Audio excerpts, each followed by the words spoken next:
Ngayong araw, ang pinaka-importanting araw sa buhay mo, Daddy. Happy 60th birthday. Ito yung araw na masakit sa amin dahil ito yung birthday mo. Unang birthday mo na hindi mo kami kasama, Mami at Nene. We miss you so much, Daddy. And we love you so much.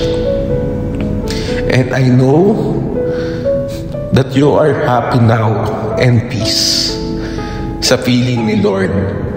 And alam ko, lahat to nakikita mo, lahat ng blessings na nakikita mo na nangyayari sa amin.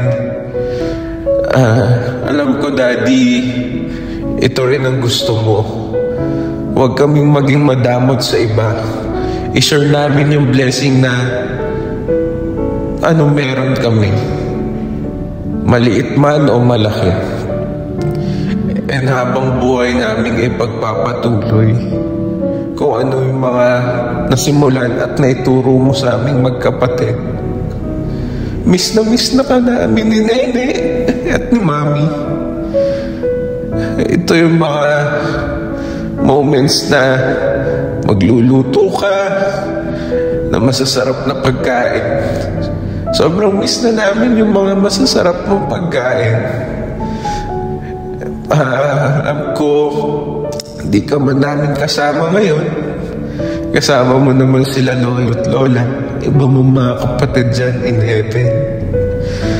And thank you so much for everything that you've done for us.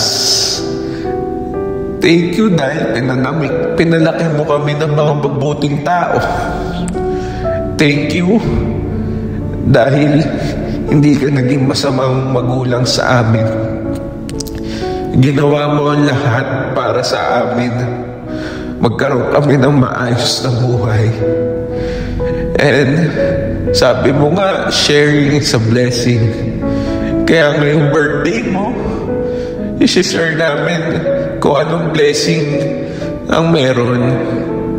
Kasi alam ko, hindi ka man namin kasama ngayon.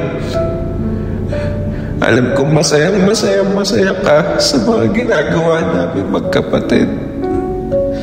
At huwag ka mag-alala, hindi na namin papabayaan si Mami. Alam ko, lagi mo kami tinitignan at lagi mo kaming i-guide in everything na gagawin namin. Iba man ngayon. And Daddy, sobrang miss na kita. Sobrang miss ka na ni Nene at ni Mami. Daddy, happy 60th birthday! We miss you! I-share mo na lang tong cake na to sa heaven. Sana lagi mo kaming ingatan. We miss you and we love you.